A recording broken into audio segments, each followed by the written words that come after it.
Ndriçimi publik në rrugë që do të çon drejt plazhit të vjetër dhe drejt Zvërnecit ka dalë jashtë funksionit, pavarësisht se u instalua vetëm pak kohë më parë, si pjesë e një projekti për përmirësimin e infrastrukturës në këtë zonë.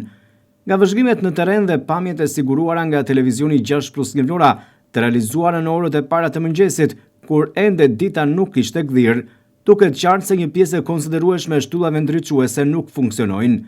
Disa prej tyre janë dëmtuar si pasojë e aksidenteve automobilistike, ndërsa të tjera kanë dalë jashtë përdorimit për arsye ende të paqarta.